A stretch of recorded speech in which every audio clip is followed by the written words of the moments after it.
where the mind is without fear and the head is held high, where knowledge is free.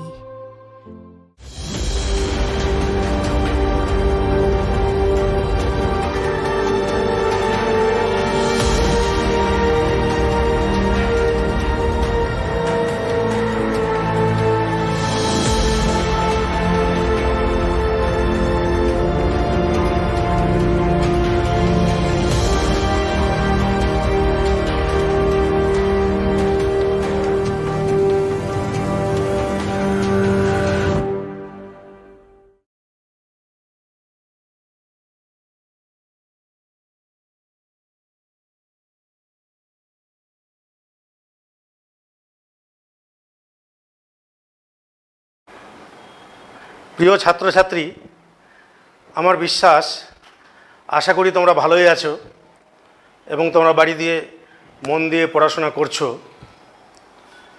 দীর্ঘ বেশ কয়েক মাস যাবৎ আমরা কঠিন পরিস্থিতির মধ্য দিয়ে জীবনযাপন করছি। এমন একটা পরিস্থিতি যে আমাদের দেশ তথা গোটা বিশ্বে আজ শিক্ষা প্রতিষ্ঠান বন্ধ রয়েছে। এই কারণে তোমাদের পড়াশোনারও যথেষ্ট ক্ষতি হচ্ছে।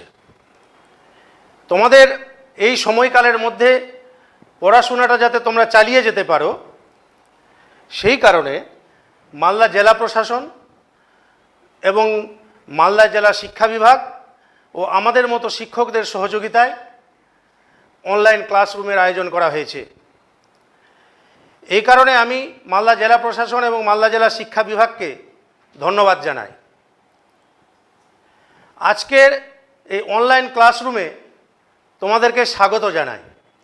আমি সঞ্জয় কুমার মণ্ডল, মানিকচক শিক্ষানিকেতনের দর্শন বিভাগের শিক্ষক। এর আগের ক্লাসে আমরা বৌদ্ধ দর্শন নিয়ে আলোচনা করেছিলাম, ভারতীয় দর্শনের। আজকে যেটা আমরা আলোচনা করব, ভারতীয় দর্শনের একেবারে শেষ অধ্যায়, সমসাময়িক ভারতীয় দর্শন। আমরা এর আগে যে অধ্যায়গুলো আমরা পড়েছি, চারবাক দর্শন কি বৌদ্ধ দর্শন কি ন্যায় দর্শন কি অদ্বৈত বেদান্ত দর্শন, সেই দর্শনগুলোর প্রকৃতি কিন্তু অন্য ধরনের ছিল। আমরা প্রথম ক্লাসে যখন ভারতীয় দর্শন যখন তোমাদের পড়িয়েছিলাম, তখন দেখেছিলাম যে ভারতীয় দর্শনের দুটো ধারা, একটা আস্তিক এবং নাস্তিক। সেই হিসাবে আমরা চারবাক এবং বৌদ্ধ দর্শন নাস্তিক হিসাবে পড়েছি, এবং অদ্বৈত বেদান্ত দর্শন এবং ন্যায় দর্শন আস্তিক দর্শন হিসাবে পড়েছি। এই যে সমসাময়িক ভারতীয় দর্শন, এটা কিন্তু পুরোপুরি একটা অন্য ধারা। সমসাময়িক বা আধুনিক যুগের যে বিভিন্ন ভারতীয় দার্শনিকরা, তাদের কথাগুলো আজকে আমরা পড়ব। সমসাময়িক কালের বা আধুনিক যুগের যে বিভিন্ন দার্শনিক রয়েছেন, তাদের মধ্যে উল্লেখযোগ্য হলেন Swami Vivekananda, Rabindranath Thakur, doctor Sarvepalli Radhakrishnan, Mahatma Gandhi, doctor B R. Ambedkar.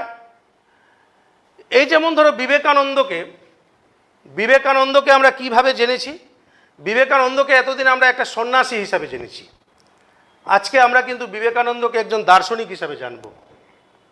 Rabindranath ঠাকুরকে আমরা মূলত কবি সাহিত্যিক হিসাবে চিনি, কিন্তু রবীন্দ্রনাথ ঠাকুর আজকে মানে একজন যে বড় বিখ্যাত দার্শনিক, সে দার্শনিক হিসাবে আজকে আমরা তাকে চিনব। আমাদের এই যে সমসাময়িক যে ভারতীয় দর্শন, এই সমসাময়িক ভারতীয় দর্শনের দুটো পার্ট আছে। একটা হচ্ছে বিবেকানন্দের কর্মযোগ,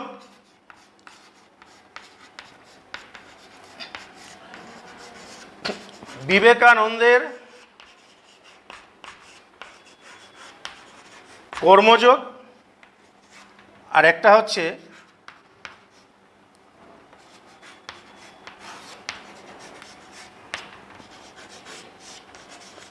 রবীন্দ্রনাথের মানবতাবাদ।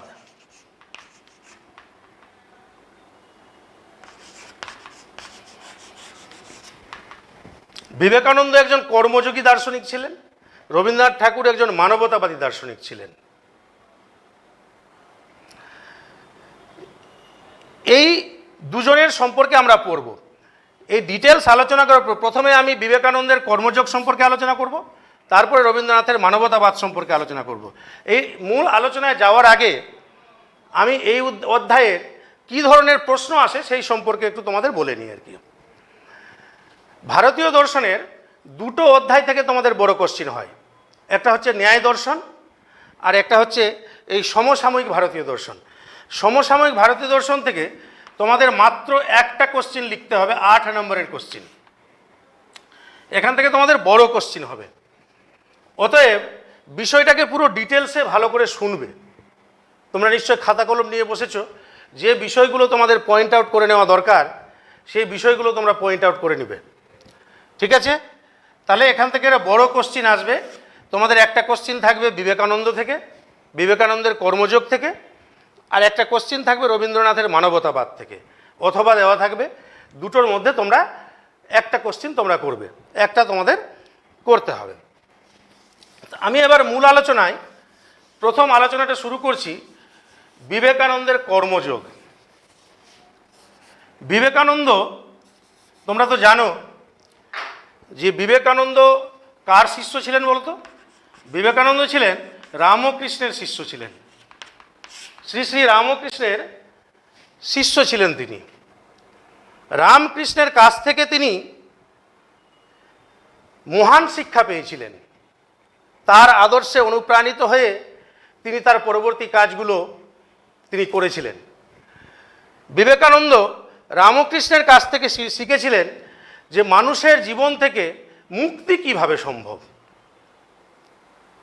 মুক্তি, তোমরা ভারতীয় দর্শন যখন আলোচনা করেছিলাম প্রথমে, তখন মুক্তি কথাটা কিন্তু বলা হয়েছিল আর কি।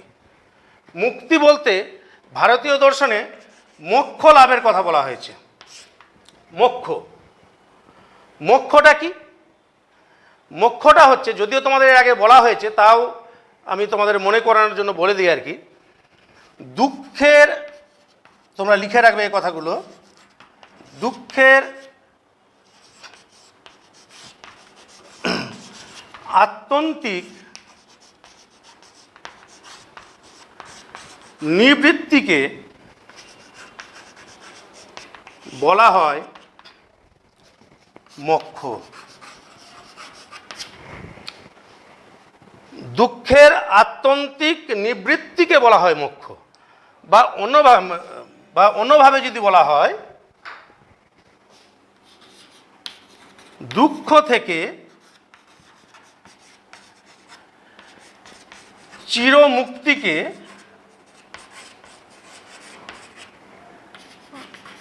বলা হয় মোক্ষ। ভারতীয় দর্শনের মূল বিষয়টা হচ্ছে কিন্তু তাই, মুক্তি। এটাকে কেউ নির্বাণ বলছে, কেউ অপবর্গ বলছে। তো মুক্তি বা মোক্ষ লাভ হচ্ছে ভারতীয় দর্শনের মূল লক্ষ্য। আমরা যে বিবেকানন্দের যে কর্মযোগ পড়ব আর কি, এখানে কিন্তু মোক্ষ বা মুক্তির কথা বলা হয়েছে। তো এই যে মোক্ষ বা মুক্তি আমরা কিভাবে পেতে পারি? তো মোক্ষ বা মুক্তির 3টে পথ রয়েছে।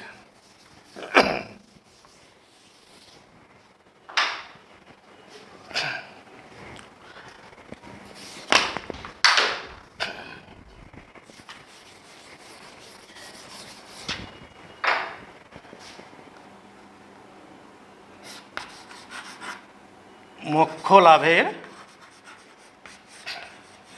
পথ। মোক্ষ লাভের 3টে পথ। একটা হচ্ছে জ্ঞানযোগ,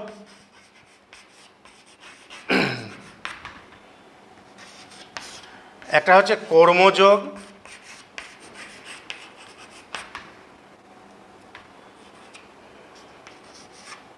আর একটা হচ্ছে ভক্তিযোগ। কি বললাম? একটা হচ্ছে জ্ঞানযোগ, আর একটা হচ্ছে কর্মযোগ, আর একটা হচ্ছে ভক্তিযোগ। এখানে বিবেকানন্দের কর্মযোগ সম্পর্কে বলা হয়েছে। আমি বলে নিই যে তিনটে কি তিনটে জিনিস কি। জ্ঞান যোগ অনুসারে আত্মস্বরূপের জ্ঞান লাভের মধ্যে মোক্ষ লাভ করা যায়, মুক্তি পাওয়া যায়। জ্ঞান যোগ অনুসারে আত্মস্বরূপের জ্ঞান লাভের মাধ্যমে মুক্তি বা মুক্তির কথা বলা হয়েছে। কর্মযোগটা কি? নিষ্কাম কর্ম সম্পাদনের মাধ্যমে মোক্ষ লাভ করার কথা বলা হয়েছে। আর ভক্তিযোগ কোনটা? ভক্তিযোগ হচ্ছে ঈশ্বর ভক্তির মাধ্যমে মুক্তি। এই তিনটে কথা কিন্তু বলা হয়েছে। আরেকবার বলে নিই, তোমরা মনে রাখার চেষ্টা করবে। জ্ঞানযোগ আত্মস্বরূপের জ্ঞানযোগ অনুসারে আত্মস্বরূপের জ্ঞান লাভের মাধ্যমে মুক্তির কথা বলা হয়েছে। আত্মস্বরূপের জ্ঞান, নিজের স্বরূপের যে জ্ঞান, নিজের সম্পর্কে জ্ঞান লাভের মাধ্যমে মুক্তির কথা বলা হয়েছে। দ্বিতীয়টা কি? কর্মযোগ নিষ্কাম কর্ম সম্পাদনের মাধ্যমে। কর্ম দুরকম হয়, সকাম কর্ম আর নিষ্কাম কর্ম। এর আগে তোমাদের বৌদ্ধ দর্শনে আলোচনা করেছি। নিষ্কাম কর্ম সম্পাদনের মাধ্যমে মুক্তির কথা বলা হয়েছে। আর ভক্তিযোগ মানে, ভক্তিযোগটা হচ্ছে ভক্তিযোগ অনুসারে ঈশ্বর ভক্তির মাধ্যমে মুক্তির কথা বলা হয়েছে, যে যেটা পথ বেছে নিবে। যেমন জ্ঞানযোগ, যেমন তোমরা এর আগে বৌদ্ধ দর্শনে বুদ্ধদেবের নাম শুনেছ। বুদ্ধদেব, শঙ্করাচার্য, এরা জ্ঞানযোগের মাধ্যমে মুক্তির কথা বলেছেন। বুদ্ধদেব, শঙ্করাচার্য, এটা মনে রাখবে, এগুলো লিখে নাও। কর্মযোগ, কর্মযোগের মাধ্যমে মুক্তির কথা কারা বলেছেন? অর্জুন, বিবেকানন্দ, এরা সব কর্মযোগের মাধ্যমে মুক্তির কথা বলেছেন। ভক্তিযোগের মাধ্যমে মুক্তির কথা কত বলেছে, কে বলেছেন? রামকৃষ্ণ,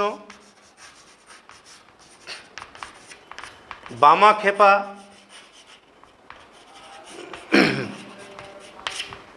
এরা আরও আছে, আমি দুটো করে তোমাদের নামটা বললাম। এরা ভক্তিযোগের মাধ্যমে মুক্তির কথা বলেছেন। আরেকবার বলে নিই, জ্ঞানযোগের মাধ্যমে মুক্তির কথা কারা বলেছেন? বুদ্ধদেব, শঙ্করাচার্য। কর্মযোগের মাধ্যমে মুক্তির কথা কারা বলেছেন? অর্জুন, বিবেকানন্দ। ভক্তিযোগের মাধ্যমে মুক্তির কথা কারা বলেছেন? রামকৃষ্ণ, বামাক্ষেপা, এরা। রামকৃষ্ণের বাণী এটা তোমরা শুনেছ আর কি, যে যত মত তত পথ, যত মত তত পথ।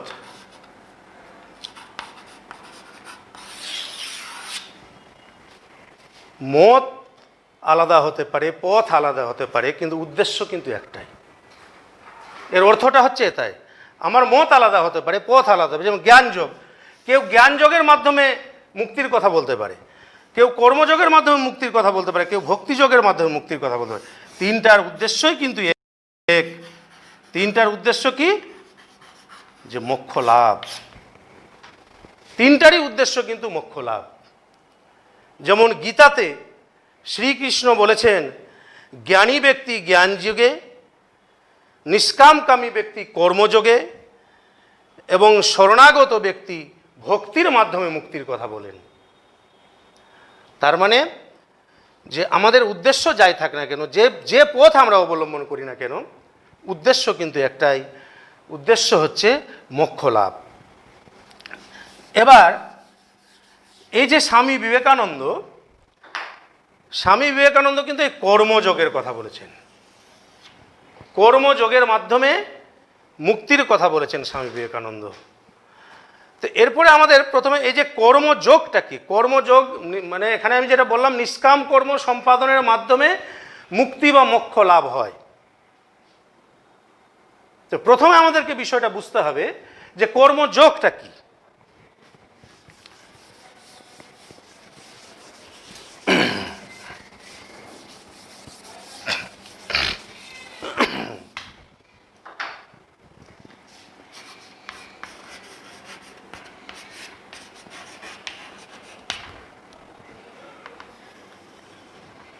কর্মযোগ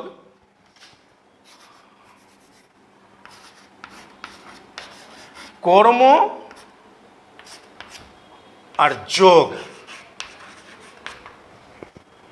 কর্ম আর যোগ এই দুটো সমন্বয়ে পাওয়া যাচ্ছে কর্মযোগ।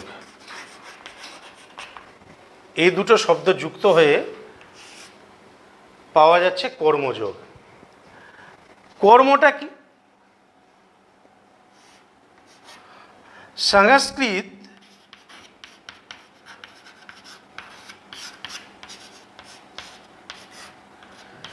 ক্রি ধাতু থেকে কর্ম শব্দটার উৎপত্তি হয়েছে। সংস্কৃত কি বললাম? ক্রি ধাতু থেকে কর্ম শব্দটার উৎপত্তি হয়েছে। ক্রি মানে কি? ক্রি মানে হচ্ছে করা। কি করা?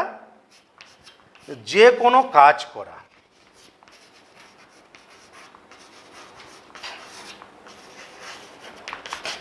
যে কোনো কাজ করা। তাহলে কি বললাম? যে কর্ম শব্দটার উৎপত্তি হয়েছে ক্রি ধাতু থেকে। ক্রি কথাটার সংস্কৃত ক্রি ধাতু। ক্রি শব্দটা হচ্ছে সংস্কৃত শব্দ। ক্রি কথার অর্থ হচ্ছে করা। করা মানে যে কোনো কাজ করাকে বলা হচ্ছে করা। আর যোগ, যোগ শব্দটা এসছে যুজ ধাতুর সঙ্গে ঘং প্রত্যয় যোগ করে। যুজটা হচ্ছে ধাতু আর এটা হচ্ছে ঘং হচ্ছে প্রত্যয়।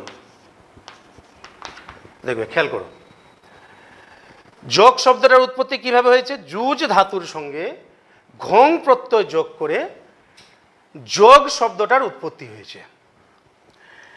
এই যুজ শব্দের অর্থ কি? যুজ শব্দের অর্থ হচ্ছে সংযোগ। সংযোগ মানে যুক্ত হওয়া। কার সঙ্গে যুক্ত হওয়া? মানে কাজের মাধ্যমে যুক্ত হওয়া। বিষয়টা হচ্ছে এটাই আর কি। কার সঙ্গে? জীবাত্মার সঙ্গে পরমাত্মার সংযোগ। এখানে জীবাত্মার সঙ্গে পরমাত্মার সংযোগের কথা বলা হয়েছে। নিশ্চয় আশা করি বুঝে গেছো। আর একটু বলে দিই শর্ট করে, একটু ক্লিয়ার হয়ে যাও বিষয়টা। তো কর্মযোগ কথাটার উৎপত্তি হয়েছে কর্ম প্লাস যোগ এই দুটো শব্দের সমন্বয়ে। কর্ম কথাটা এসছে সংস্কৃত ক্রি ধাতু থেকে। ক্রি কথাটার অর্থ হচ্ছে করা। করা বলতে যে কোনো কাজ করাকে বলা হচ্ছে করা। আর যোগ শব্দটার উৎপত্তি হয়েছে যুজ ধাতু থেকে। যুজ ধাতুর সঙ্গে ঘং প্রত্যয় যোগ করে।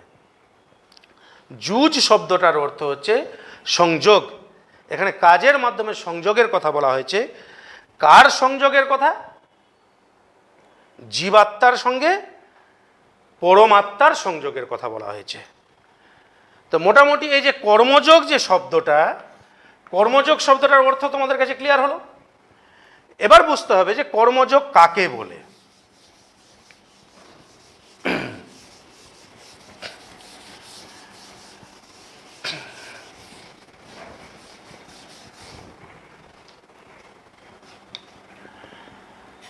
লিখে নাও, আমি সঙ্গেটা লিখে দিচ্ছি। কর্মযোগ হলো এমন একটি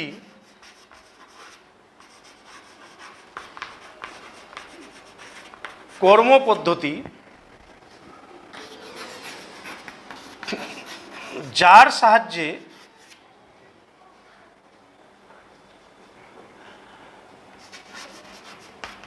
কর্মকৌশল সম্বন্ধে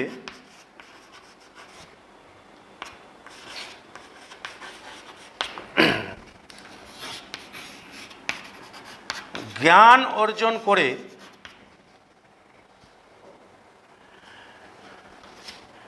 সুনির্দিষ্ট প্রণালীতে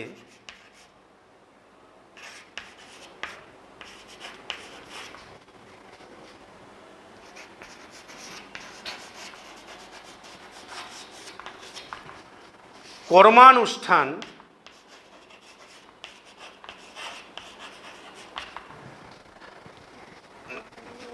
করে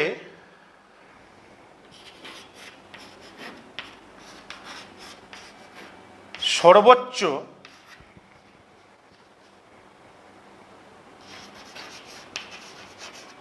লক্ষ্যে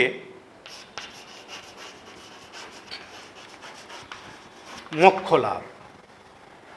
তাহলে কি বললাম? তাহলে দেখো, কর্মযোগ হলো এমন একটি কর্মপদ্ধতি, লিখে রাখবে তোমরা, যার সাহায্যে কর্মকৌশল সম্বন্ধে জ্ঞান অর্জন করে সুনির্দিষ্ট প্রণালীতে কর্মানুষ্ঠান করে সর্বোচ্চ লক্ষ্যে মোক্ষ লাভ।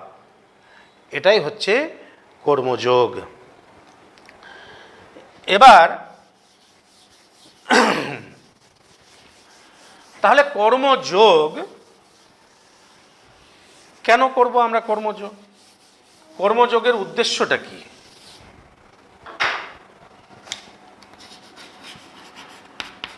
কর্মযোগের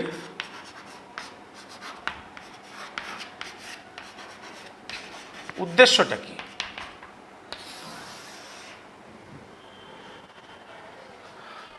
দেখবে, যে কোনো কাজ দু রকমের হয়। একটা হচ্ছে উদ্দেশ্যমূলকভাবে করা হয়, আর একটা হচ্ছে উদ্দেশ্যহীনভাবে করা হয়। উদ্দেশ্যহীন কাজের কিন্তু কোনো গুরুত্ব নেই। যেমন ধরো, আমাকে একটা মশা কাটলো, আমি সঙ্গে সঙ্গে হাত দিয়ে মেরে দিলাম, এটার কিন্তু কোনো উদ্দেশ্য নেই। এটার কি কোনো উদ্দেশ্য আছে? কি কোনো উদ্দেশ্য নেই, মশা কাটলো মেরে দিলাম। এইগুলোকে বলা হচ্ছে উদ্দেশ্যহীন কর্ম। এই কর্মগুলো কিন্তু আমরা প্রায় অহরহ করে থাকি। কিন্তু এখানে কিন্তু এই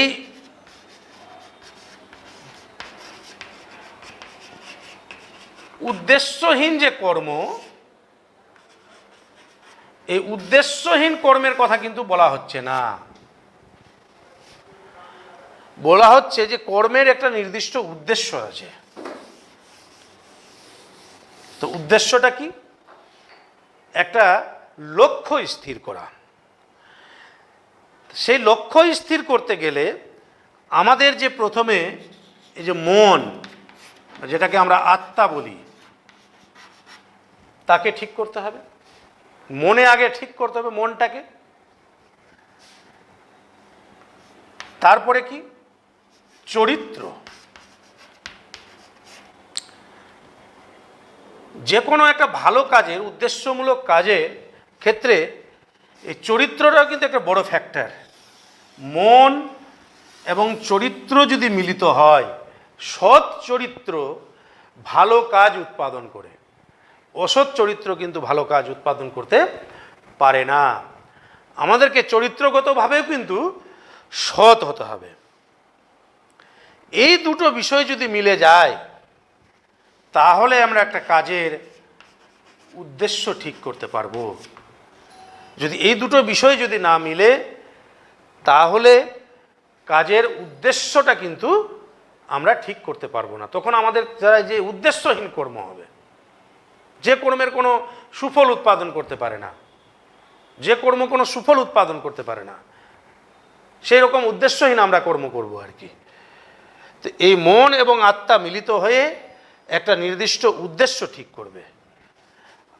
আর সেই উদ্দেশ্য যদি ঠিক হয়ে যায়, তাহলে মনের ইচ্ছা নিয়ে আসতে হবে, দৃঢ় ইচ্ছা।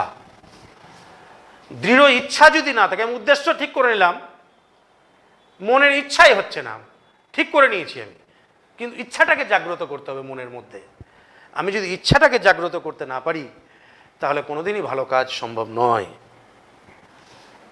আর এই যে ইচ্ছা, এই ইচ্ছা শক্তি যখন কর্মশক্তিকে, ইচ্ছা শক্তি যখন এই পেশি শক্তিকে যখন প্রভাবিত করবে, তখন কিন্তু কর্ম হবে।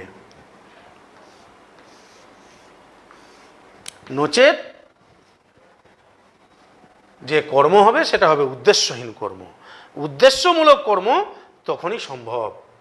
তাহলে আরেকবার বলে নিই, তাহলে আমাদের যে মন বা আত্মা, তার সঙ্গে চরিত্র, দুটো যদি মিলে যায় তবে সেই ক্ষেত্রে আমাদের উদ্দেশ্যটা ঠিক করতে হবে। উদ্দেশ্যটা যদি ঠিক হয়ে যায়, লক্ষ্যটা যদি আমাদের ঠিক থাকে, তাহলে মনের ইচ্ছাকে জাগ্রত করতে হবে। মনের পরিপূর্ণ ইচ্ছা যদি জাগ্রত হয়, তাহলে সেই ইচ্ছা শক্তি আমাদের যে পেশি শক্তি, সেই পেশি শক্তিকে প্রভাবিত করবে এবং তখনই আমরা কর্ম করব এবং ভালো ফল, সেই কর্ম ভালো ফল উৎপাদন করবে। সেই কর্ম কি করবে? ফল উৎপাদন করবে, ভালো ফল। ঠিক আছে, তাহলে তো এটুকুটা ক্লিয়ার হলো। তাহলে এরপরে নেক্সট যেটা আলোচনা করব, এই কর্মের শ্রেণী বিভাগ। কর্মযোগ অনুসারে কর্মকে কয় ভাগে ভাগ করা হয়? কর্মযোগ অনুসারে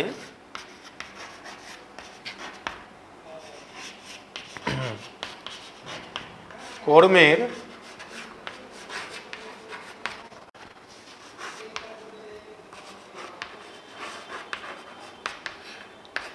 শ্রেণী বিভাগ। কর্মযোগ অনুসারে কর্মের শ্রেণী বিভাগ। কর্মযোগ অনুসারে কর্মকে দুটো ভাগে ভাগ করা হয়। একটা হচ্ছে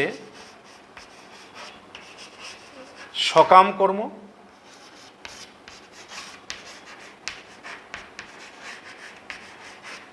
আর একটা হচ্ছে নিষ্কাম কর্ম। কি সকাম কর্মটা কি আর নিষ্কাম কর্মটা কি, এই সংজ্ঞাটা তোমরা লিখে রাখবে। কর্মকর্তা, সকাম কর্মটা প্রথমে বলি, যে কর্মকর্তা কর্মফলের আশা করে যে কর্ম করে তাকে বলা হয় সকাম কর্ম। আরেকবার বলছি, কর্মকর্তা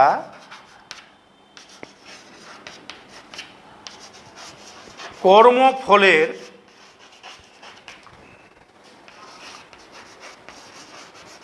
আশা করে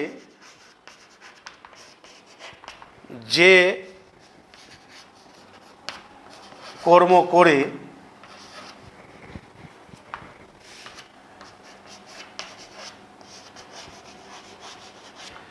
তাকে সকাম কর্ম বলে। তাহলে সকাম কর্ম কি হলো? তাহলে যে কর্মকর্তা কর্মফলের আশা করে যে কর্ম করে তাকে বলা হচ্ছে সকাম কর্ম। ক্লিয়ার হয়ে বুঝে গেছো? আর নিষ্কাম কর্ম কোনটা? কর্মকর্তা কর্মফলের আশা বর্জন করে, কর্মকর্তা কর্মফলের আশা বর্জন করে যে কর্ম করে তাকে বলে নিষ্কাম কর্ম।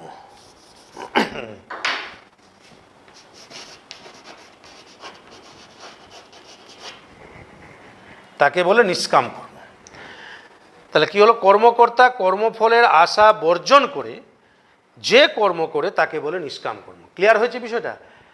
মানে সহজভাবে যদি বলা হয়, কর্মফলের আশা যেখানে থাকবে সেটা হচ্ছে সকাম কর্ম, আর কর্মফলের আশা যেখানে থাকবে না তাকে বলা হচ্ছে নিষ্কাম কর্ম। এই যে সকাম কর্ম আর নিষ্কাম কর্ম, এই দুটো কর্মের বৈশিষ্ট্য কি কি, কি ধরনের? দুটো কর্মের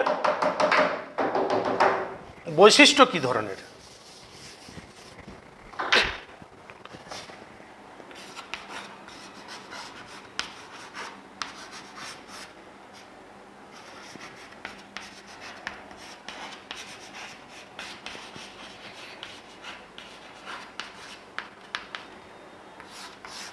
সকাম কর্মের বৈশিষ্ট্য। সকাম কর্মের বৈশিষ্ট্য হচ্ছে, এক নম্বর বৈশিষ্ট্য হচ্ছে ফলাকাঙ্ক্ষাযুক্ত।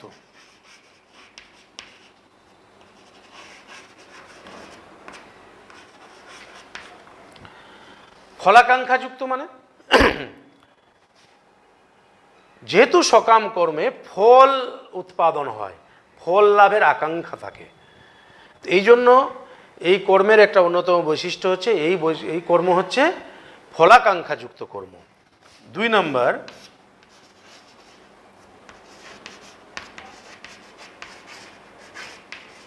কর্তৃত্বাভিমানযুক্ত। কর্তৃত্বাভিমানযুক্ত মানে কর্তৃত্বাভিমানযুক্ত যে আমার নিজের কাজের জন্য আমি নিজের ইচ্ছাতে নিজে ফল লাভের আশায় কর্ম করছি, মানে এখানে আমাদের একটা কর্তৃত্ব থাকছে, অহংবোধ থাকছে, এই কর্মের মধ্যে একটা অহংবোধ কাজ করছে। 3 নম্বর,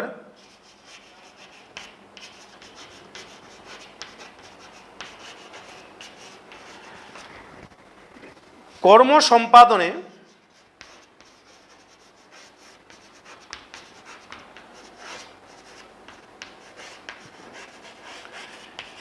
ঈশ্বরের ভূমিকাকে অস্বীকার।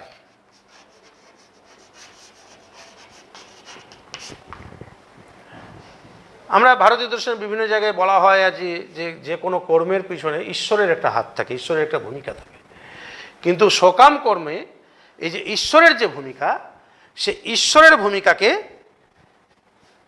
অস্বীকার করা হয়েছে।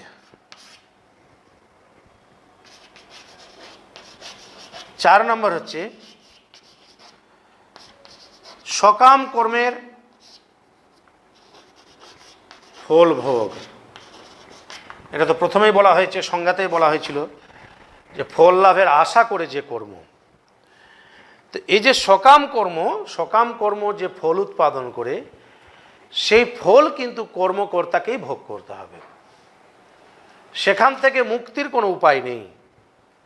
ভালো কর্ম যদি করে তাহলে ভালো ফল উৎপাদন করবে, যদি খারাপ কর্ম করে তাহলে সে খারাপ ফল উৎপাদন করবে।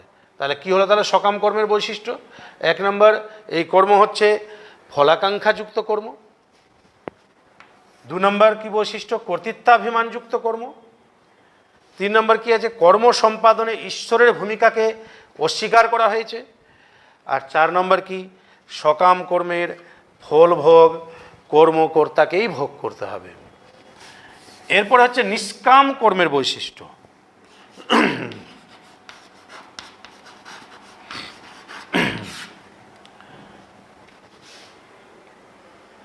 নিষ্কাম কর্মের বৈশিষ্ট্য কি?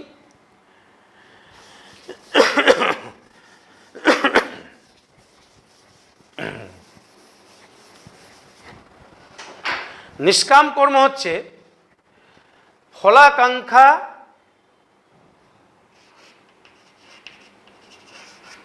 বর্জন, প্রথম বৈশিষ্ট্য। সকাম কর্ম কি ছিল? তার উল্টোটা, যে ফলাকাঙ্ক্ষা যুক্ত কর্ম, এটা হচ্ছে ফলাকাঙ্ক্ষা বর্জন, মানে ফল লাভের আশা করে এটা তো কর্ম করছে না, ফল লাভের আশা না করে এই কর্মটা করা হচ্ছে। 2 নম্বর,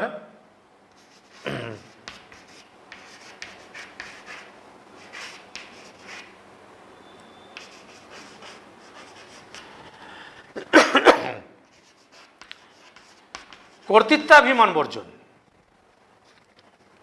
যে সকাম কর্মের ক্ষেত্রে এটা কর্তৃত্বাভিমান থাকে, এটা অহংবোধ থাকে, এখানে কিন্তু সেই কর্তৃত্বাভিমান কিন্তু থাকছে না, ফল লাভের আশাই করছে না, যে আমি এটা করলে এটা বড় অট্টালিকা করব, এটা করব, ওটা করব, এই ধরনের কোনো আশার বিষয় থাকে না।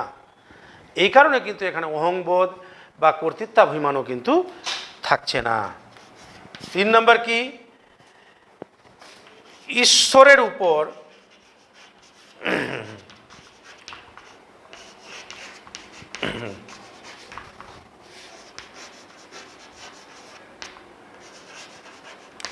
সমস্ত কর্ম সম্পাদন।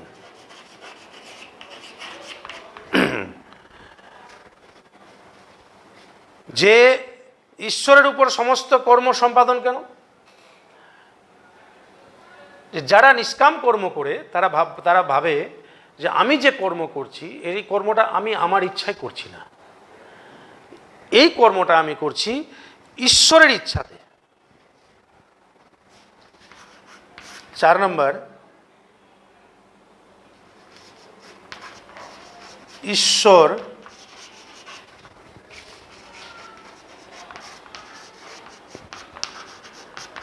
কর্মফল ভোগ করেন। অতএব ঈশ্বরের ইচ্ছাতে যেহেতু এই কর্ম সম্পাদন হচ্ছে, সেই কারণে এই কর্ম যাই ফল উৎপাদন কেন করুক না কেন, শুভ অশুভ ভালো মন্দ যে কোনো কর্ম সম্পাদন করুক না কেন, এই কর্মের ফল কিন্তু ঈশ্বরই ভোগ করবেন, এই কথাটা এখানে বলা হয়েছে।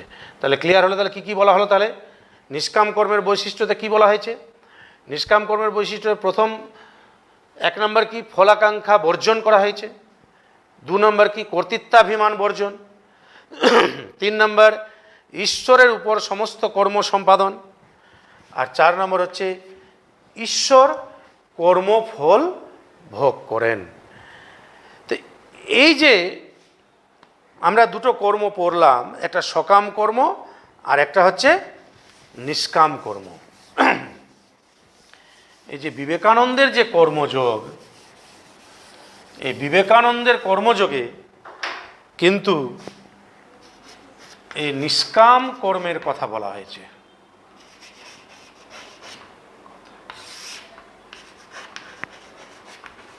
নিষ্কাম কর্মের কথা বলা হয়েছে।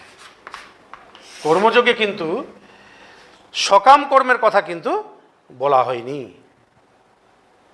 গীতাতেও কিন্তু একই কথা বলা হয়েছে। গীতাতে যখন কুরুক্ষেত্রের যুদ্ধ হচ্ছে, শুনবে কথাটা, কুরুক্ষেত্রের যে যুদ্ধ হচ্ছে, একদিকে পঞ্চপাণ্ডব আর একদিকে কৌরবরা। তো পঞ্চপাণ্ডবের মূল যে ছিল সে অর্জুন। তো অর্জুন কি করলো? দেখলো যে তার সম্মুখে ভীষ্ম, দ্রোণাচার্য, নিকট আত্মীয়রা রয়েছে। এটা দেখে তিনি অস্ত্র পরিত্যাগ করলেন, যে আমি আর যুদ্ধ করব না। তখন শ্রীকৃষ্ণ অর্জুনকে বুঝালেন যে তুমি কেন যুদ্ধ করবে না? তো বলছে আমি যে যুদ্ধ করব, তা আমার গুরু আছে, ভীষ্ম আছে, দ্রোণাচার্য আছে, প্রপিতামহ, আমার ভাইরা আছে কৌরবরা, তাদের সঙ্গে আমি কীভাবে যুদ্ধ করব? তাদেরকে তো আমি মেরে ফেলতে পারবো না। তখন শ্রীকৃষ্ণ অর্জুনকে বলেছিলেন যে তুমি তোমার কর্ম করো, তোমার কর্মে অধিকার, ফলে তোমার কোনো অধিকার নেই। তো সেখানে তিনি একটা কথা বলেছিলেন, কর্মণ্যে বাধিকারস্তে, সংস্কৃত কথা, কর্মণ্যে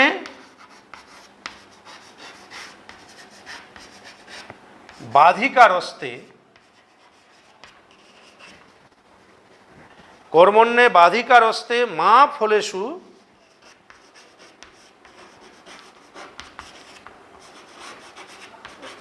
কদাচন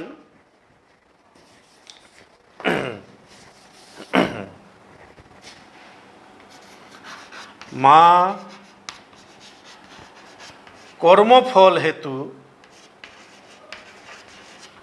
ভুর্যতে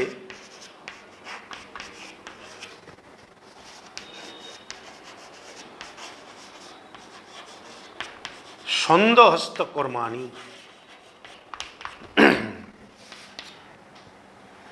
কর্মণ্যে বাধিকারস্তে মা ফলেষু কদাচন মা কর্মফল হেতু ভুর্জাতে সঙ্গহস্ত কর্মাণি। শ্রীকৃষ্ণ অর্জুনকে এই কথাটা বললেন। এই কথাটার অর্থ হচ্ছে যে তোমার কর্মে অধিকার, ফলে নয়। কর্মফলের আকাঙ্ক্ষা নিয়ে কর্ম করা যেমন মানুষের কর্তব্য নয়, তেমনি কর্ম থেকে বিরত থাকাও কিন্তু মানুষের কর্তব্য নয়। দুটো কথা বলছে যে কর্মণ্যে বাধিকারস্তে মা ফলেষু কদাচন মা কর্মফল হেতু ভুর্যতে সঙ্গহস্ত কর্মাণি। কর্ম করো, ফলের কথা তুমি চিন্তা করো না। বলছে কর্মফলের আকাঙ্ক্ষা নিয়ে যেমন কর্ম করা উচিত নয়, তেমনি কর্ম থেকে বিরত থাকাও কিন্তু উচিত নয়।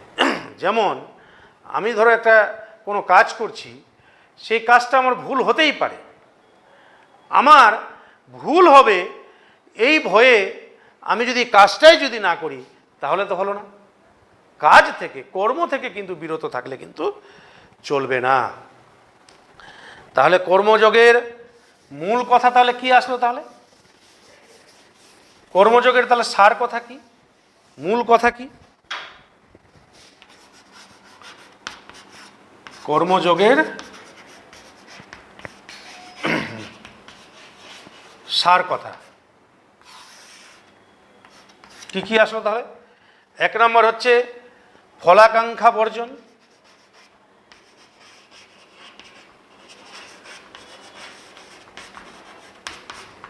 2 নম্বর কর্তৃত্বাভিমান মুক্ত,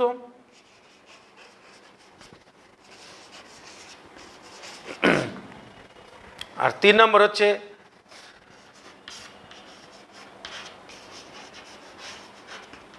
ঈশ্বরের উপর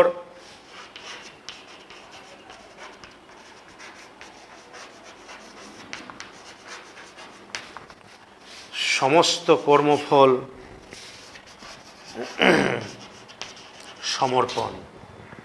তাহলে কি হলো? তাহলে কর্মযোগের সার কথাটা কি? ফলাকাঙ্ক্ষা বর্জন, ফল লাভের আশা করা যাবে না। 2 নম্বর কি? কর্তৃত্বাভিমান মুক্ত, অহংবোধকে ত্যাগ করতে হবে। আর ঈশ্বরের উপর সমস্ত কর্মফল সমর্পণ। একটা কর্মের ফল ভালো মন্দ যাই হোক না কেন, সেই কর্মের ফল ঈশ্বরের উপর সমর্পণ করে দিতে হবে। সেই কর্মের ফল ঈশ্বর ভোগ করবে। সে ঈশ্বর কিভাবে ভোগ করাবে? কোনো মানুষকে দিয়ে করাবে না, সে নিজে ভোগ করবে, সেটা তার উপর, ঈশ্বরের উপর ছেড়ে দিয়ে কর্ম করতে হবে। কর্মযোগের মূল কথা বা সার কথা হচ্ছে এইগুলো। তাহলে ক্লিয়ার হলো? তাহলে কর্মযোগ বিষয়টা আমরা বুঝলাম। তাহলে কর্মযোগের উপযোগিতা কি, উপকারিতা কি?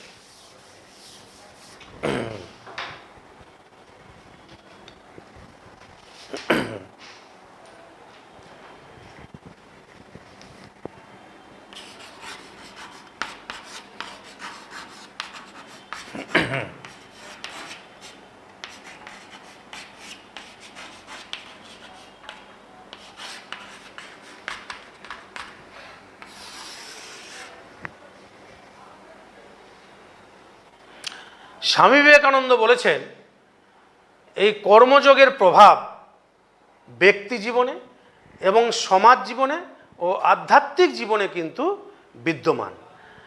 ব্যক্তি জীবন, সমাজ জীবন এবং আধ্যাত্মিক জীবনে লক্ষ্য করা যায়।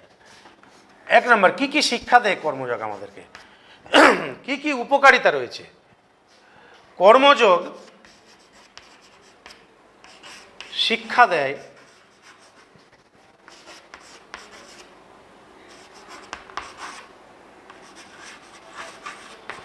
কিভাবে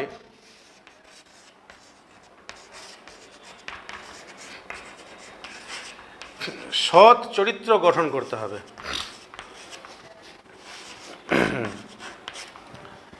কর্মযোগ শিক্ষা দেয় কিভাবে আমাদের সৎ চরিত্র গঠন করতে হবে। কেন? যে প্রথমে আমি যখন কর্মযোগের উদ্দেশ্য নিয়ে যখন আলোচনা করছিলাম, তখনই বলা হয়েছিল যে কোনো মহৎ উদ্দেশ্য নিয়ে যদি কোনো কর্ম করি তাহলে চরিত্রবান হতে হবে, সৎ চরিত্রবান হতে হবে। যদি সৎ চরিত্রবান যদি না হয়, তাহলে কিন্তু আমি মহৎ কোনো কর্ম সম্পাদন করতে পারবো না। 2 নম্বর,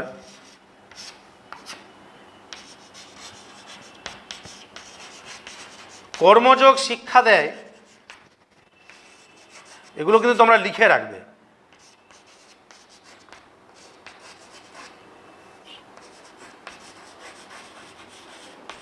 সব মানুষ সমান। কর্মযোগ কি শিক্ষা দেয়? কর্মযোগ শিক্ষা দেয় যে সব মানুষ সমান। সে কোনো জাতির হোক, যে কোনো জাতের হোক না কেন, যে কোনো ধর্মের হোক না কেন, সে যে ধনী হোক দরিদ্র হোক, যাই হোক না কেন, কোনো মহৎ উদ্দেশ্য নিয়ে যদি কোনো কর্ম করা হয়, তাহলে জাতি, ধর্ম, বর্ণ কোনো কিছুকেই বিচার করা হয় না। এই প্রসঙ্গে হঠাৎ করে একটা বিবেকানন্দেরই একটা গল্প মনে পড়ে গেল, ছোটবেলার ঘটনা। নরেন আর কি, বিবেকানন্দের তো ছোটবেলার নাম ছিল নরেন। তো তার বাড়িতে, বিবেকানন্দের বাড়িতে একটা সময় ছিল মানুষের কাছে জাতি বিষয়টা প্রকট ছিল, যে বিভিন্ন জাতের হুঁকো রাখা থাকতো বাড়িতে। এটা হিন্দুর, বা এটা ব্রাহ্মণের, এটা মেথরের, এটা মুচি, এটা মুসলমান, এটা খ্রিস্টান, আর সবটা হুঁকোতে নাম লেখা থাকতো। হুঁকো বুঝতে পারলে তো? একটা সময় নেশা করতো হুঁকো দিয়ে, এখন যেমন বিড়ি সিগারেট খায়, নাম লেখা থাকতো। এটা হচ্ছে ব্রাহ্মণের হুঁকো, এটা হচ্ছে ক্ষত্রিয়ের, এটা হিন্দুর, এটা মুসলমানের। একদিন নরেন, বিবেকানন্দের ছোটবেলাকার নাম নরেন, তার বাবাকে জিজ্ঞেস করছে, আচ্ছা বাবা, এতগুলো হুঁকো রাখা হয়েছে কেন? তার বাবা উত্তর দিয়েছিল যে এই কারণে রাখা হয়েছে যে একটা হুঁকোতে সবাই যদি নেশা পান করে তাহলে জাত চলে যাবে আর কি। নরেনের মনে প্রশ্ন জাগলো যে হুঁকো খেলে কীরকম জাত যায়। একদিন হঠাৎ করে ওই বৈঠকখানার ঘরটাতে কেউ নেই আর কি, হঠাৎ করে নরেন ঢুকে গেছে, ঢুকে একটা করে হুঁকো নিচ্ছে আর দম দিচ্ছে, একটা করে হুঁকো একটা রেখে দিল আবার অন্যটা। তো ওই সময় দেখছি হঠাৎ করে তার বাবা ঘরে ঢুকে গেছে। জিজ্ঞেস করছে, এই নরেন, নরেন কী করছো তুমি এটা? বলছে, বাবা আমি দেখছি যে জাত কি করে যায় আর কি। এইরকম একজন ব্যক্তি হলেন নরেন বা বিবেকানন্দ। তিনি ওই হুঁকে খাওয়ার মাধ্যমে প্রমাণ করে দিয়ে গেলেন যে সব মানুষ হচ্ছে সমান। এখানেও কিন্তু এই কর্মযোগে শিক্ষা দেওয়া হয় যে সব মানুষ হচ্ছে সমান। 3 নম্বর, কর্মযোগ শিক্ষা দেয়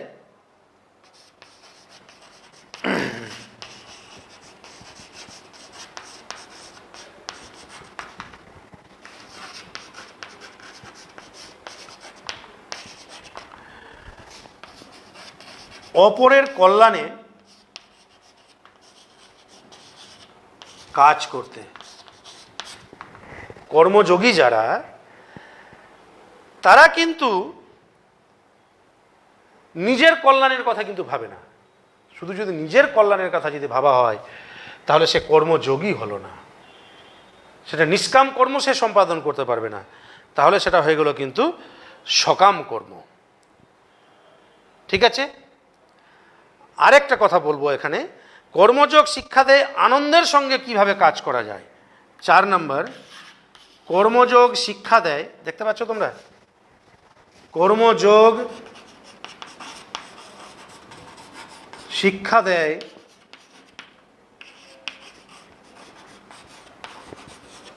আনন্দের সঙ্গে কাজ করতে, কাজ করার। তাহলে কি হলো? তাহলে মানে আনন্দ সহকারে কিভাবে একটা কাজ করা যাবে, একটা কর্ম করা যাবে, এটা কিন্তু আমরা কর্মযোগের মাধ্যমেই কিন্তু আমরা শিখতে পারি। তাহলে কর্মযোগের উপকারিতা তাহলে কিভাবে হলো, উপযোগিতা কি কি কি হলো? তাহলে 1 নম্বর, কর্মযোগ শিক্ষা দেয় কিভাবে সৎ চরিত্র গঠন করতে হবে। 2 নম্বর, কর্মযোগ শিক্ষা দেয় সব মানুষ সমান। 3 নম্বর, কর্মযোগ শিক্ষা দেয় অপরের কল্যাণে কাজ করতে। 4 নম্বর, কর্মযোগ শিক্ষা দেয় আনন্দের সঙ্গে কাজ করার।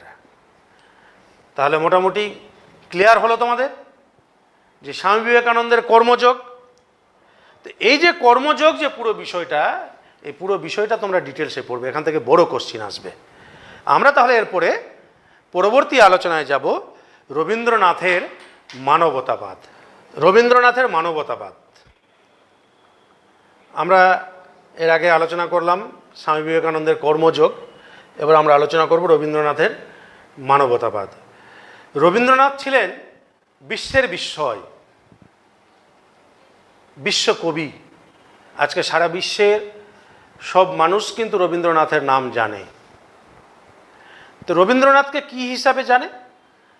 রবীন্দ্রনাথকে জানে রবীন্দ্রনাথ একজন কবি, সাহিত্যিক, নাট্যকার, ঔপন্যাসিক, প্রাবন্ধিক, চিত্রশিল্পী, সুরকার ইত্যাদি অনেক গুণের তিনি অধিকারী ছিলেন। কিন্তু তার সঙ্গে সঙ্গে তিনি 1913 সালে আবার নোবেল পুরস্কারও পেয়েছিলেন, এটার জন্য কিন্তু বেশি পরিচিতি।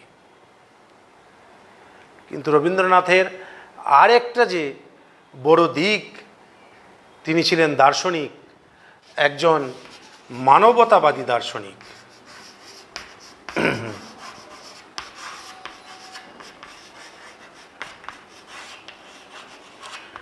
তিনি একজন মানবতাবাদী দার্শনিক। এই দার্শনিক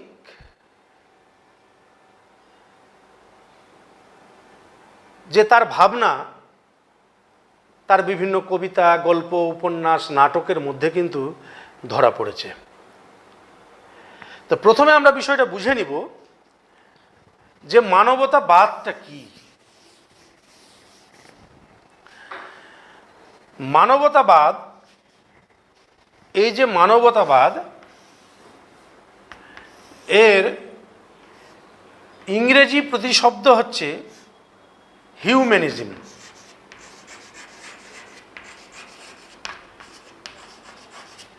হিউম্যানিজম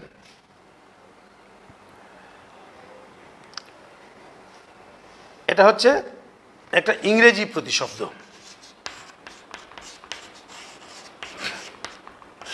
ইংরেজি প্রতিশব্দ।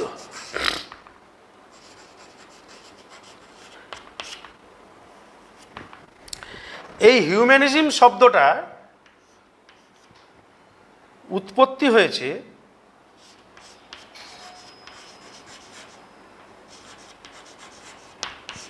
হিউম্যানিটাস শব্দ থেকে। হিউম্যানিটাস শব্দ হচ্ছে একটা ল্যাটিন শব্দ।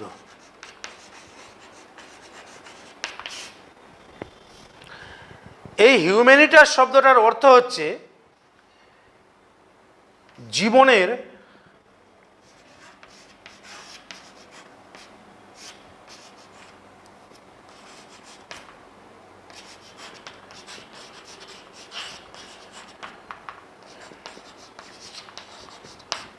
পরিপূর্ণ বিকাশ।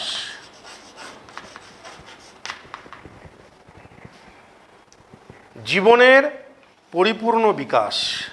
আবার একবার বলি, এই যে মানবতাবাদ, মানবতাবাদ শব্দটার ইংরেজি প্রতিশব্দ হচ্ছে হিউম্যানিটিজম, হিউম্যানিজম। এটা হচ্ছে একটা ইংরেজি শব্দ। এই হিউম্যানিজম শব্দটার উৎপত্তি হয়েছে হিউম্যানিটাস, একটা ল্যাটিন শব্দ থেকে।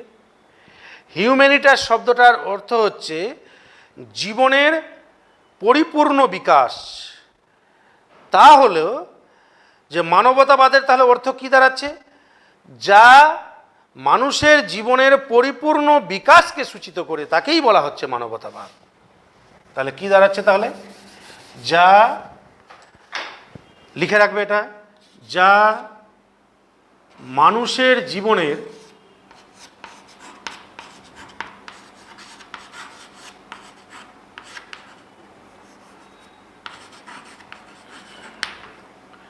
পরিপূর্ণ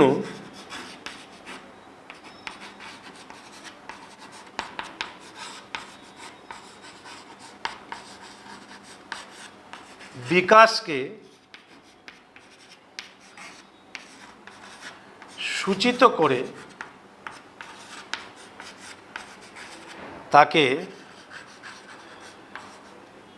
মানবতাবাদ বা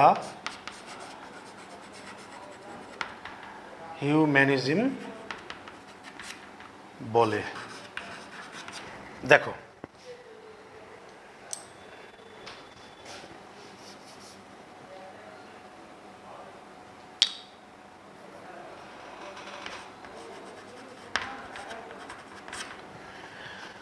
যা মানুষের জীবনের পরিপূর্ণ বিকাশকে সূচিত করে তাকে বলছে মানবতাবাদ বা হিউম্যানিজম।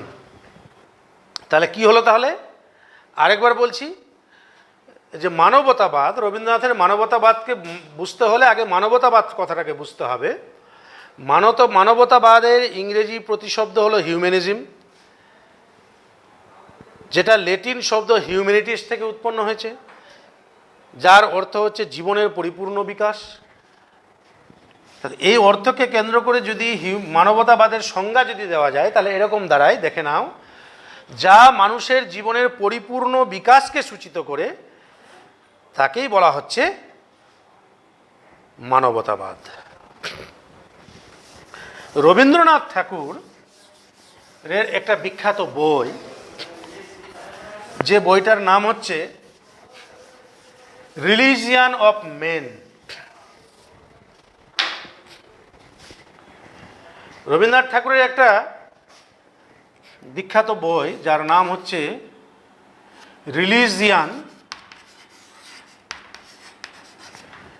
রিলিজিয়ান অফ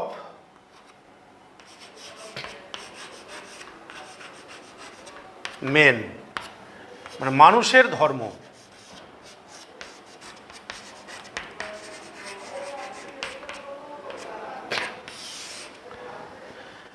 দেখতে পাচ্ছ? তাহলে কি বললাম, যে রবীন্দ্রনাথ ঠাকুরের একটা বিখ্যাত বই রিলিজিয়ান অফ মেন বা মানুষের ধর্ম, এখানে তিনি মানুষের ধর্মের কথা বলেছেন। মানুষের ধর্ম বলতে কি, যে আমি আমার হিন্দু ধর্ম পালন করছি কিনা, আমি আমার ইসলাম ধর্ম পালন করছি কিনা, আমি আমার খ্রিস্টান ধর্ম পালন করছি কিনা, না, এখানে সেই ধর্মের কথা বলা হচ্ছে না। মানুষ যে নিজের যে স্বার্থ একটা গণ্ডির মধ্যে যে আবদ্ধ, মানুষ যে শুধু নিজের কথা ভাবছে, সেই আমি যদি শুধুমাত্র নিজের কথা যদি ভাবি, পরবর্তীতে এটা আরো ডিটেলসে আলোচনা করছি, তাহলে কিন্তু সেটা মানব ধর্ম হলো না। কিন্তু সেই ধর্মের কথা বলছে মানুষ, মানুষ পরহিতে কাজ করার কথা বলছে, মানবিক হওয়ার কথা বলছে, এইরকম ধর্মের কথা বলছে। যেমন আমরা অনেক সময় আমাদের ছোটদেরকে আমরা অনেক সময় বলে থাকি যে তুই মানুষ হতে পারলি না, বলি তো কথাগুলো। কেন বলি? ও কি তাহলে মানুষ না? মানুষের পরিচয় হচ্ছে মানুষের কাজে। আমি যদি কাজটা যদি মানুষের মতো না করি, তাহলে কিন্তু আমি মানুষ হলাম না। মানুষকে মানুষ হতে হয়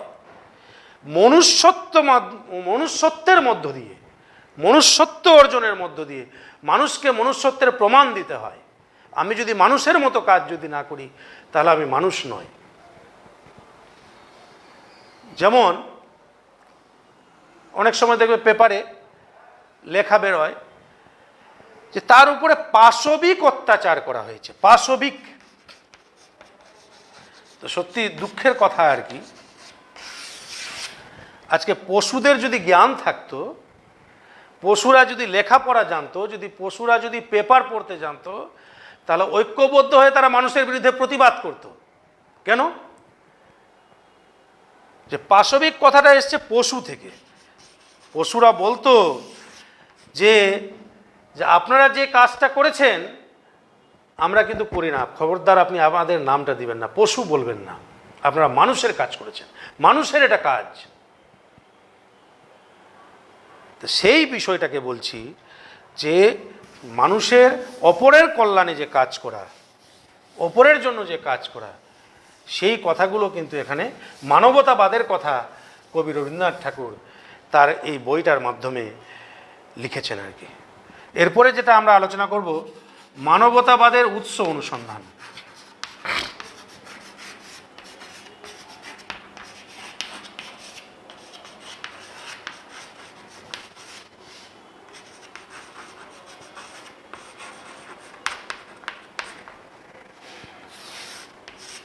মানবতাবাদের উৎস অনুসন্ধান করতে গিয়ে রবীন্দ্রনাথ ঠাকুর মানুষের মধ্যে দ্বৈত প্রকৃতি লক্ষ্য করেছেন। দ্বৈত প্রকৃতি লক্ষ্য করেছেন। দ্বৈত মানে দুটো প্রকৃতি লক্ষ্য করেছেন। একটা হচ্ছে জীব ভাব, আর একটা হচ্ছে মানব ভাব। কি বললাম? একটা হচ্ছে জীব ভাব আর একটা হচ্ছে মানব ভাব। জীব ভাবটা কোনটা? বা একে বলা হয় জীব সত্তা। জীব ভাব বা জীব সত্তা, আর মানব ভাব বা মানব সত্তা। কিরকম দেখো, বিষয়টাকে একটু খেয়াল করবে আর কি। জীব ভাব বা জীব সত্তা বলতে এখানে যেটা বোঝানো হয়েছে, এই প্রকৃতিটার মাধ্যমে বোঝানো হয়েছে মানুষ এবং পশুর মধ্যে কিন্তু কোনো প্রভেদ নাই। দৈনন্দিন জীবনে বেঁচে থাকার জন্য যে অর্থ উপার্জন, খাদ্যান্বেষণ, সম্পদ অর্জন, এগুলো কিন্তু জৈবিক বিষয় আর কি। বেশিরভাগ মানুষ কিন্তু এই জীব ভাবের মধ্যেই কিন্তু সীমাবদ্ধ, অর্থ সম্পদ উপার্জনের দিকেই কিন্তু বেশি ঝুঁকে আছে। এই যে জীব ভাবের মাধ্যমে মানুষের কিন্তু অহং সত্তা প্রকাশিত হয়। অহং সত্তা, যে আমার 5 তলা বাড়ি আছে, আমার কোটি টাকা আছে, আমার এই গাড়ি আছে, 4টা গাড়ি আছে ইত্যাদি, অহং ভাব প্রকাশিত হয়। এটাকে বলা হয় ছোট আমি।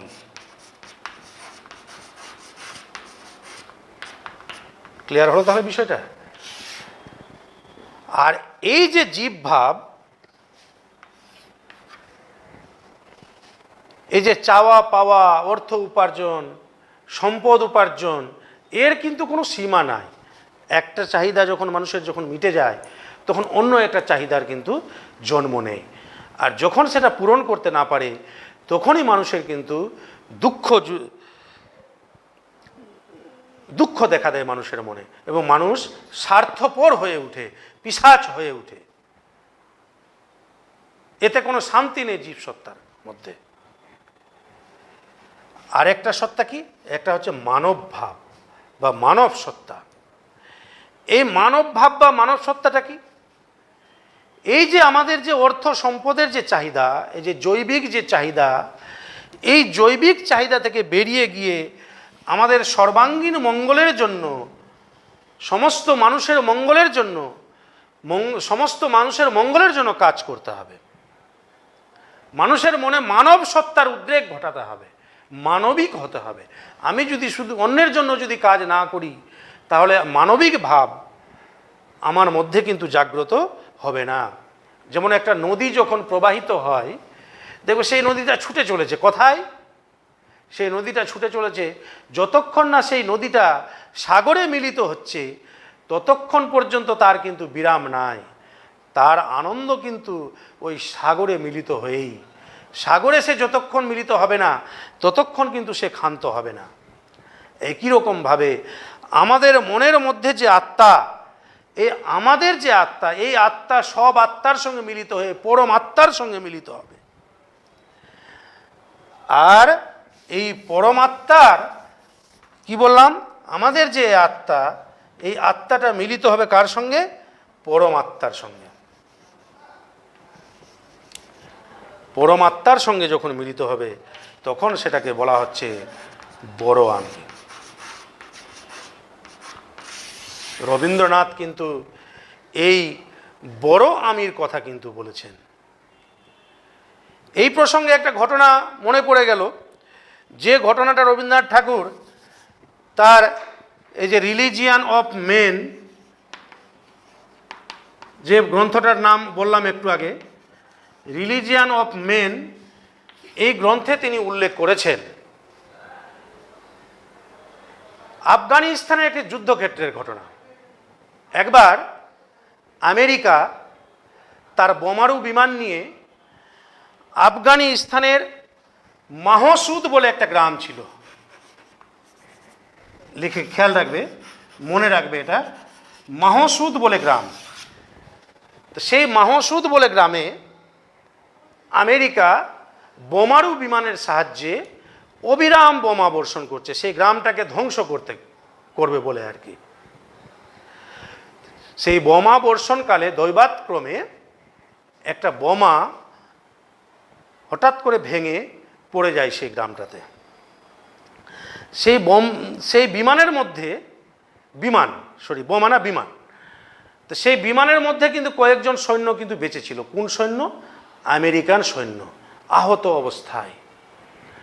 তো সেই মাহসুদ গ্রামের কয়েকজন অধিবাসী সেই আহত সৈন্যদের তুলে নিয়ে গুহায় নিয়ে গেলেন, তাদের সেবা শুশ্রূষা করলেন এবং সেবা শুশ্রূষা করবার পর তাদেরকে মাহসুদের ছদ্মবেশে তাদের নিজের দেশে পাঠিয়ে দেওয়ার ব্যবস্থা করলেন। এখানে কি হলো? যে মাহসুদরা যে আমেরিকান সৈন্যদেরকে যে বাঁচালেন, তাদেরকে তো মেরে ফেলতে পারতেন, তারা শত্রু ছিল, কিন্তু সেটা তিনি করলেন না। এখানে কিন্তু মাহসুদরা কি করলেন? মানবিকতার পরিচয় দিলেন,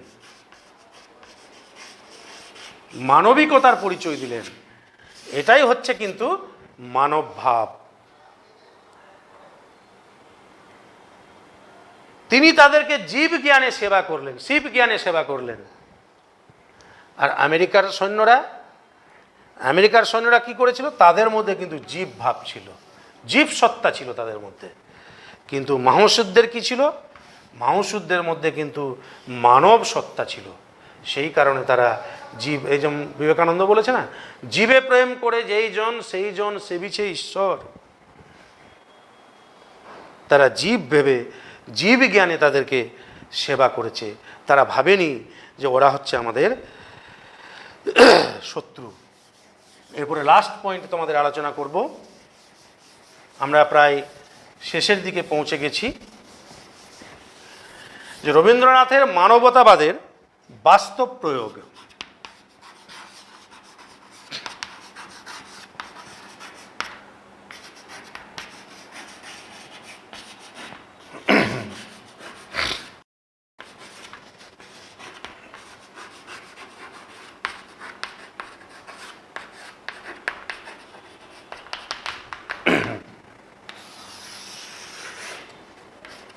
বাস্তব ক্ষেত্রে কিভাবে এর প্রতিফলন ঘটেছে?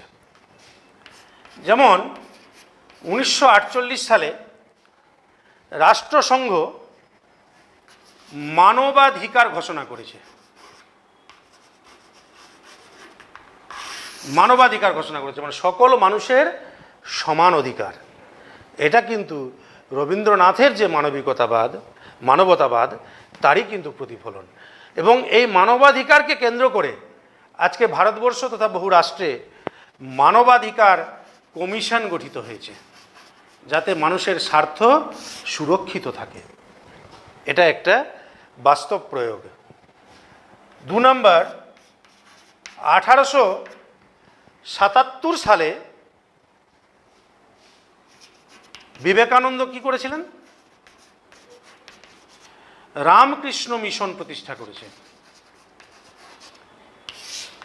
এই যে তোমাদের একটু আগে যে পড়ানো হলো যে সব মানুষ সমান, কর্মযোগ শিক্ষা দেয়, 77 না 97 সালে রামকৃষ্ণ মিশন প্রতিষ্ঠা করেছে। রামকৃষ্ণ মিশন কি করে? জাতি ধর্ম বর্ণ নির্বিশেষে সেবার কাজ করে যাচ্ছে। 1828 সালে রাজা রামমোহন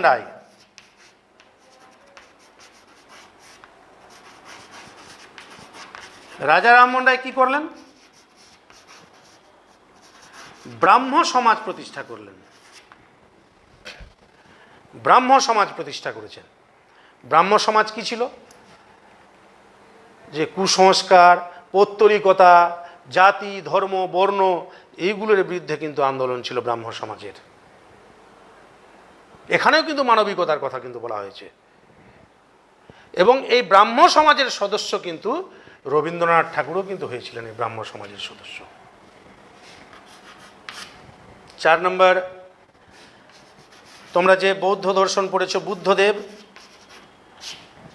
বুদ্ধদেবের যে দর্শন, বুদ্ধদেব যে ধর্ম প্রচার করেছিলেন সেটা কি ধর্ম ছিল? সেই ধর্মটা ছিল মানব ধর্ম। তিনি কোনো জাতি ধর্মের কথা বলেননি, বর্ণের কথা তিনি বলেননি, তিনি মানব ধর্মের কথা বলেছেন। এখানেও কিন্তু মানবতাবাদের কিন্তু স্পষ্ট ছবি ধরা পড়েছে। 5 নম্বর, যে আমরা যে দেখি বর্তমানে রাষ্ট্রবিজ্ঞানে তোমরা পড়ছো, বিশ্বায়ন, আন্তর্জাতিকতাবাদ, এগুলোও কিন্তু রবীন্দ্রনাথের যে মানবতাবাদ তারই কিন্তু প্রতিফলন। আরেকবার দেখে নিই ছোট করে, রবীন্দ্রনাথের মানবতাবাদের যে বাস্তব প্রয়োগ আমরা কোথায় দেখতে পাই, 1948 সালে মানবাধিকার ঘোষণা করেছে রাষ্ট্রসংঘ। তার পরিপ্রেক্ষিতে ভারত তথা বিভিন্ন দেশে মানবাধিকার কমিশন গঠিত হয়েছে, যাতে মানুষের স্বার্থ সুরক্ষিত থাকে। 1897 সালে স্বামী বিবেকানন্দ রামকৃষ্ণ মিশন প্রতিষ্ঠা করেছেন মানুষের সেবার উদ্দেশ্য নিয়ে। 1828 সালে রাজা রামমোহন রায় ব্রাহ্ম সমাজ প্রতিষ্ঠা করেছে। ব্রাহ্ম সমাজের সদস্য কিন্তু রবীন্দ্রনাথ ঠাকুরও ছিলেন। এই ব্রাহ্ম সমাজ আসলে জাতি, বর্ণ, ধর্ম, কুসংস্কার, পৌত্তলিকতা ইত্যাদির বিরুদ্ধে কিন্তু আন্দোলন করে গেছে। আর বুদ্ধদেব যে ধর্মের কথা বলেছেন, যে ধর্ম তিনি প্রচার করেছেন, সেটা তিনি মানব ধর্মের কথা বলেছে।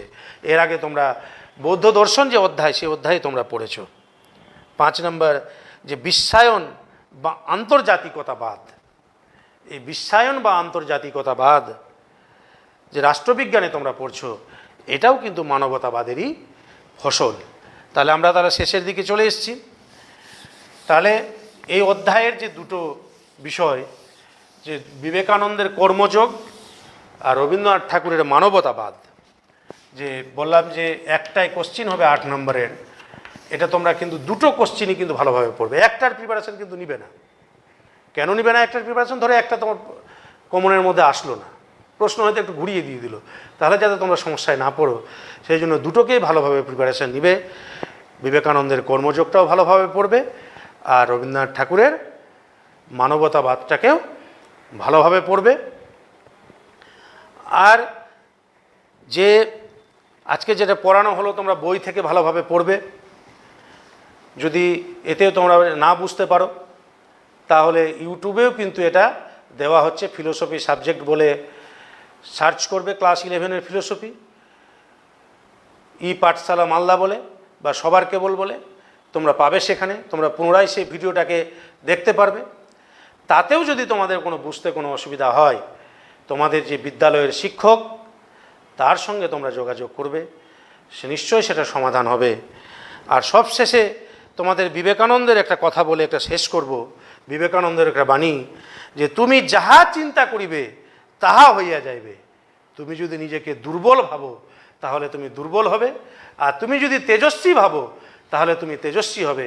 তোমরা ভালোভাবে পড়াশোনা করো, তোমরা ভালো থেকো, সুস্থ থেকো, ভালো মনের মানুষ হও।